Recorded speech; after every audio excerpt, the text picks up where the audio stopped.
John Samuel, welcome to the conversation today. Thank you, John. I'm glad to be here. It's a pleasure to be with you. You're joining us from North Carolina. I'm south of Salt Lake City in Utah. And today we're going to be talking about organizational DEI efforts generally, but more specifically, even among the disabled community. That's a population, I think, that often doesn't get a lot of attention when we're having these conversations. So I think this will be a really great dialogue today as we try to unpack some of the challenges and issues facing those with disabilities in the workplace. As we get started, I wanted to share John's bio with everybody. John Samuel is the co-founder and CEO of Abler, where he focuses on helping organizations be more inclusive by removing the barriers that have hindered people with disabilities from accessing education, retail, entertainment, and employment.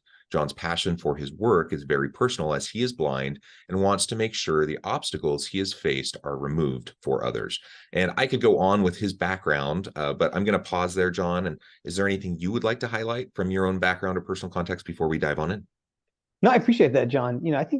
My work, as I mentioned, really it comes from the fact that I am blind. It's something that I hid for many years of my life. As I was losing my sight, it was something I was ashamed and embarrassed about because I didn't know anyone who was blind. I didn't know anything about it. So as I was losing my sight, I decided to keep it a secret. And, it's that lived experience which has helped me realize how I can make an impact on the community that I shunned for so long. Yeah, interesting. And it really is.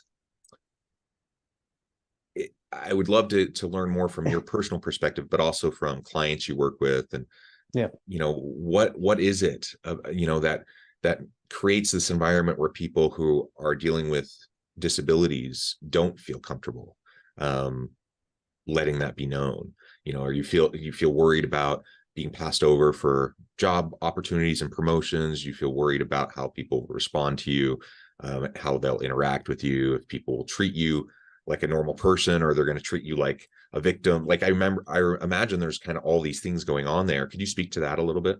Yeah, all of those things you just mentioned are what's going through one's mind. At least I don't want to speak for all people with disabilities. I'll speak to my own experience. All those questions you just talked about, that's what was going through my head. I didn't want to be outed. I didn't want people to know because I didn't want to be missed out on an opportunity. I didn't want to be treated differently. And everyone wants to be a sense of belonging, right? And that was something that I wanted to feel like. I wanted to have a career just like my friends, like everyone else. I wanted to be able to go get an education just like everyone else.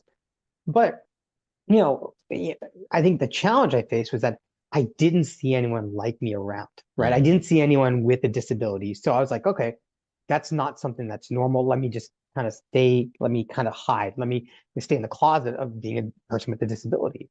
But I think that, once you start to open up, people are like, oh, I can relate to that. And that's something that's not there. We just don't talk about it because I think there's a fear of the unknown, right? People are fearful of saying the wrong thing. But once we can start to talk openly about it, we can have this open dialogue. More people will be like, oh, I'm going through something similar. It may not be blindness. It may be another, cognitive disability. It may be something else. But unless we have those open dialogue and make it a subject that's not taboo, then I think that's how we're going to make some changes. Yeah. And as you're highlighting your own personal example, people can get really good at, creating coping mechanisms to deal with whatever challenge they're facing. So it's not obvious a lot of times to others around you. I'm thinking of a personal friend of mine back when we were in college, and we were friends for a couple years before I knew that he wasn't completely blind, but he was largely blind. and it was deteriorating, right? And that's correct. And he was very good at just coping and getting through without really people noticing. And I do work with a nonprofit around adult literacy. It's a totally different topic, but the same kind of element of right. You can think about how adults, they don't want people to know that they are illiterate. But they've gotten through life up to that point, obviously being able to get through school, being able to like navigate and go grocery shopping and just do all the things that adults do. And you just develop these tremendous coping strategies to sidestep, whatever the inconvenience might be based on a particular disability, or in this case, learning disability, or perhaps just just not having that skill. As organizational leaders, I think if we can recognize that this is where people are coming from, it's not an act of deception, right? It's wanting to feel safe, it's wanting to feel included, it's wanting to feel like this sense of belonging, and a fear that all of that could go away if people know truly about your condition or your situation. And that can apply to all forms of different kind of health issues. It can apply to all forms of different disability issues. Of course, traditional types of outward manifesting DEI characteristics of race, ethnicity, gender, etc. All of these things feed into the same thing. Like people just want to belong. They want to be able to contribute. They don't want people to make assumptions about them, about what they're capable of. And so it really behooves us as leaders to make sure we create those safe environments where people feel more safe to come out when they feel comfortable, and then we can mutually support each other and do awesome stuff, and not have these artificial limitations that don't need to be there. Like, you're a completely successful, capable person. You don't need to hide the fact that you're blind, right? And same thing with whatever thing. Anyone listening who has your own, everyone has their stuff, and everyone has their things that are challenging, and we can own that, and we can lean into it, and we can leverage those things. We don't need to hide from them. For sure, right? We're all, like you said, we all have our stuff. You can just say blank. What is that? But if organizations understand that and work together to create this safe space, this sense of belonging, and then also say, okay, you don't, when you hide that or come up with your own coping mechanism, I mean, that's a lot of weight. That's a lot of pressure on you. Let's take that off. Because if you're performing at this level right now while not giving your full self, what happens if we give you the tools? What happens if we set you up for success? Think about what that person can do, right? That's what organizations can say. Look, if I support you in this way, my ROI is going to be ridiculous. Because right now you're delivering and you're hiding, you're carrying that on yourself. Let's share that burden. Yeah, it's a tremendous amount of like physical and mental energy that goes into coping and hiding, right? So if you can release that you really can unlock people's potential. Well, let's talk now more specifically about some of the work you're doing with Abler and working with organizations. What are some of those major obstacles that you see specifically for people with disabilities that they're facing, whether it's education or career, being within an organizational setting? Yeah, for sure.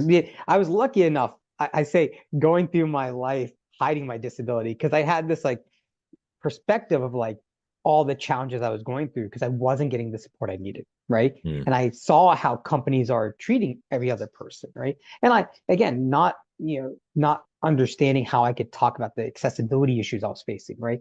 The mindsets of people, those type of things really kind of shaped me when I came to LCI, which happens to be the largest employer of people who are blind in the country and based in North Carolina. And they're a manufacturing, retail, and distribution organization, but they wanted to create a new organization that would create upward mobility for people who are blind. And so I joined the company tasked with creating this new business. And like I said, based on my own lived experiences, I said, if we want to create upward mobility, and especially in tech-related fields, we're going to have to address the digital accessibility barriers. This means making sure that websites are accessible, making sure that systems, processes, documents are accessible. Because I can't tell you how many times I tried to apply for a job online and it just wasn't accessible, right? If your website's not accessible, I can't apply to your job online. No wonder you don't have applicants with disabilities, in your organization. Or that's a lot of the misconception, right? People are like, "Oh, I don't have anyone with a disability, that's why I don't need to." But if you flip it on the side and say, "Look, if you had an accessible website, an accessible online application, your interviews were accommodating and more accessible, you may have a whole different type of, recruitment class coming in." But then the second component of what we do at Abler is we provide disability inclusion training and services, because we had to change the mindsets of those hiring managers, those leadership, and even coworkers, because we needed to change that misconception, like I talked about, the stigmas around it, and focus on what can people with disabilities do rather than how can they do it. With the right accommodations, they're going to be able to do this. let's focus on what they can do now. And so those two Yeah. things really build up the demand for talent, right? Companies are like, okay, we've made it more accessible, we're more inclusive. Now where's the talent? That's the third line of our business. We realized we had to build up that supply. And so we launched a workforce development program to train individuals to pursue careers in tech-related fields.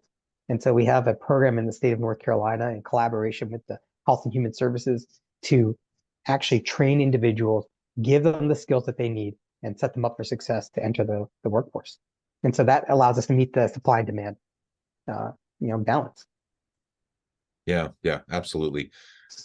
It's interesting. So again, you're in a space that's not exactly where I've been adjacent to some of the work that I've done. I'm a university professor, in addition to the consulting work that I do. And one of the areas of research I've been engaged in is autism in the workplace and the neurodivergent, and their experiences in the workplace and going through the hiring process and attitudes of employers towards the neurodivergent and coworkers, et cetera. Right.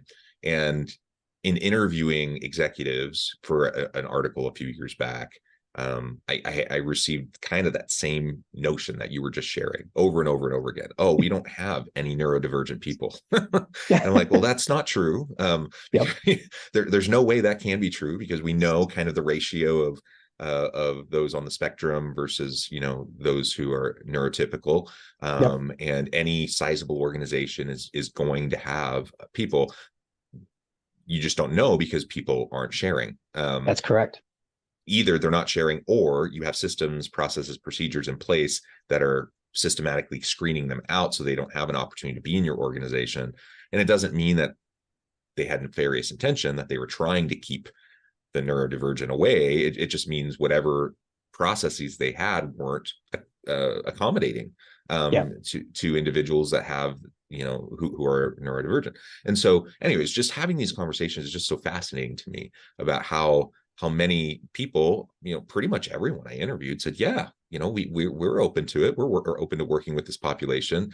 We would love anyone with the skill set, and everyone loves the idea of DEI and inclusivity and belonging. And I don't know many people who say, I think belonging's stupid. But when it comes down to the systems, the structures of the organization, the mechanisms, that either disproportionately benefit certain populations or disproportionately negatively impact certain populations, that's where we have to take good, hard, long looks. And I think in the disability community, that's a big, broad area, right? That includes so many different types of people and conditions and everything. Like it really just means we have to be far more, I don't know, just really self-reflective and challenging assumptions around what we're doing and why we're doing it, and if it's really necessary to do it that way. Because the reality is, in most cases, no, it's not actually something we have to keep doing just because we've always been doing it. Well, I think we have to be intentional about it, right? Yeah. And like you said before, companies more than likely not they have people with disabilities in there, and they've bypassed those systems processes that unconsciously have been keeping them out. People have passed through, they're in there. But once you can activate that community to be like, here, we want to create a safe place for you to self-identify. And when you can self-identify, you can bring those people to the forefront, have their voices heard. Now you can say, look, how can we improve these processes? How can we improve the systems? What can we do? Right? Take a look, internalize that first. See what's going on. How can we do that? And then there's also organizations like us who come and bring actual people with lived experiences, because we don't want to just make sure that it's checking a box. We want to make sure that it's usable, right? And so going through those processes, have actual people going through it. And when you shift the mindset from, policies and procedures are just about, things on a piece of paper, but when you switch and say, look, these are about employee experiences. Now you really humanize it, and that changes it, because disability is not just about policies and procedures or compliance. It's about human experiences. And we often say, if something's accessible, it's useful for a few, but it's mandatory and necessary for a few, but useful for all, right? So if you make that experience a little bit more accessible for these people who really need it, everyone's going to benefit from it. And that's the beauty of accessibility. And I think organizations are starting to see that. Yeah, absolutely. And I completely agree. If we fall down the trap of just leaning into a compliance culture, Yep. like I'm all for compliance. Like we need to yeah. adhere to legal requirements and we need to follow our policies and stuff. But hopefully we can comply while going beyond that to more of a commitment towards the values behind what we're trying to do, right? That's correct. Compliance just doesn't drive long-term sustainable effort towards things. It's more of a carrot stick kind of an approach, short-term impacts, not long-term sustainable impacts. So absolutely. What are some of those resources and support you would have wanted when you were going through the early stages of your career that now you see organizations trying to offer, or that they're in at least a position to think about offering now? Yeah, I think one thing, this morning I was having a conversation with a client who has, employee resource groups. And when they launched their employee resource groups, disabilities was one of the ones they first launched with, which is not usually the case, right? It's usually down the road. But they started with disabilities as one of those ERG groups, those core ERGs. And I think when I was going through my career, an organization with a disability ERG and being able to be exposed to other people with similar experiences or who could empathize with me. Something I talk a lot about is proximity builds empathy, right? The more we can spend time and we can hear other people's stories, we can have a better level of empathy. Here, the people have lived experiences, they can empathize with what I'm going through. I can lean on them if I have any challenges of, experiences that are coming up. And also getting the, resources I need. And I think that's something I think a lot of organizations can actually implement is an employee resource group. I also think bringing in speakers. For the longest time, for 17 years of my life, when I had been diagnosed with this degenerating eye condition in college, to the point where I met my very first blind person, 17 years, I wasn't exposed to somebody, right? Having speakers come in, talk about, lived experience, talk about their journey. And I think if you bring these individuals and, that's going to make a big difference.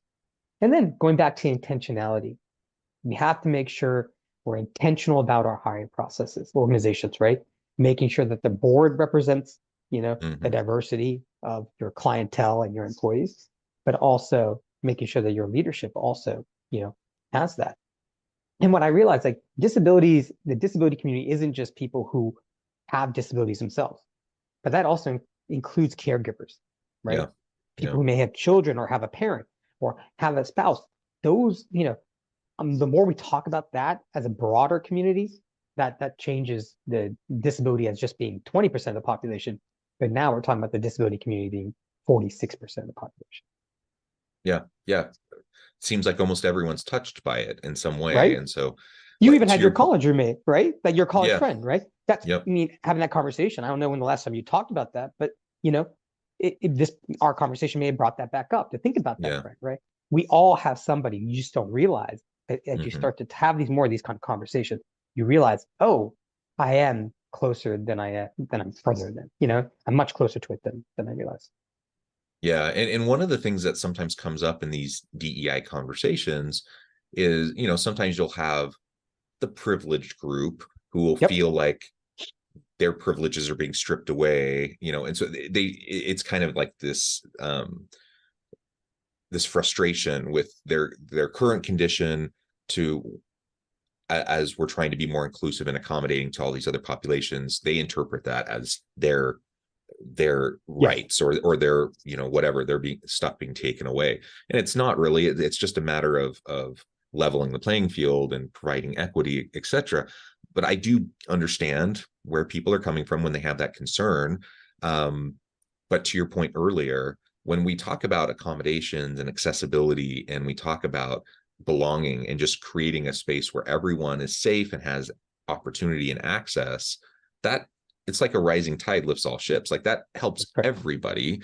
And the fact is, whether you personally are facing a disability, or you're a caregiver for someone, or an adjacent, community member, coworker, family member, whatever, we tend to all kind of be touched by it. And so it really does benefit everybody by having these types of mindsets and approaches and practices within our teams and within our organizations.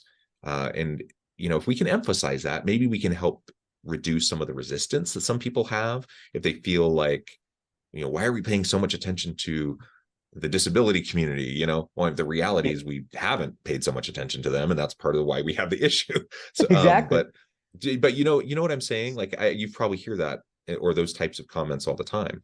Yeah, for sure. What I often talk about is the disability community is the most inclusive group. We'll take you. We'll take anybody, right? And people may come temporarily. You may break a leg. You may break your arm, right? Mm. Something may happen that temporarily you have a temporary disability, right? And as we get older, we're more likely to get a disability, right? Mm-hmm. I think people think about the image of what disability is. At least as I was growing up, it was somebody in a wheelchair, right? It's the parking spots I saw, right? That's what disability was to me as a child growing up in North Carolina. It was only after I, getting into this community, realizing it's a spectrum. There's people all over the levels, and there's so many different types. But again, not everyone is born with it. They acquire it throughout their life. Like myself, I acquired it when I was in college. And to be able to, this can happen to anyone. People get it at all ages. And so the more we can think about it, it's going to benefit everyone, right? And you're more likely, and every day 10,000 people turn 65 or older, right? And those individuals are more likely to get a disability. That's just, the statistics show us that. So, when you think it's not about me, it doesn't touch me, or it doesn't impact me, it's going to impact, right? At some point in your life, it's going to impact you. So if we think about it, it's going to improve everyone's life and everyone's experiences. And I also talk about COVID, right? That's almost a way the whole country, the whole world became, had a momentary disability, right? We had to figure out how to way to make it more accessible, right? Moving to remote working. That's an accommodation that was immediate. We were able to do it. But for so many years, companies wouldn't make that accommodation for people who actually needed it. Like myself, if you can't drive, how do you get to work? Pre-Uber, right? Pre-taxis, like those type of things. So you realize we can all be impacted at any given time. So we might as well plan for it now. Yeah, well said. Well, I note the time, John, and we're going to have to wrap up here pretty quick, but I thought maybe we could just take a few minutes exploring any trends that you see, particularly in relation to employment, unemployment rates, employment rates with people with disabilities, and then we can wrap things up. Yeah, right now, I think when we talk about the unemployment rate for people with disabilities, we're talking about ranges from 20% of people, like twice as much, 2 to 3 times as many people are unemployed than people who are able-bodied, right? But when we think about the technology that's out there, remote working, we're talking today on Zoom. These type of technologies are creating a much more accessible experience for people. And so if we lean into, how can we create more accessible opportunities for people? How can we meet people where they are? I think we're going to be able to really address some of those, barriers that have kept people out of the workforce. And I also think we need to have those conversations like we talked about. Open up, don't be fearful of saying the wrong thing. We need to have open dialogue, change the mindsets about disabilities in the workforce, and make it something that's, we can talk about and we can support. And I think finally, we really do need to be intentional about it. We have to intentionally recruit, look for, organizations that have neurodiversity organizations, or, targeting people who are blind or deaf or hard of hearing. We have to be intentional. Go to where those people are rather than just saying, oh, we built it and they will come. You have to be intentional about making a difference if you want to address this unemployment rate. Yeah, well said. John, this has just been a pleasure. As we wrap up, I just wanted to give you a chance to share with the audience how they can connect with you, find out more about your work, your team, and then give us the final word on the topic for today. Thank you so much, John. I appreciate this. People can reach me at johngsamuel.com, johngsamuel.com. That's my personal website. And then you can learn more about Abler at ablr360.com. That's ablr360.com. And I'm also active on LinkedIn, so please connect with me, John G. Samuel. And I'm just so thankful. I'm really excited to connect with people, have the conversation. I want to create a safe place. Let's be intentional about breaking down those barriers, and we can create a sense of belonging for all people. So thank you, John. Thank you, John. It's been a pleasure. I encourage the audience to reach out, get connected, find out more about what John can do for you. And as always, I hope everyone can stay healthy and safe, that you can find meaning and purpose at work each and every day.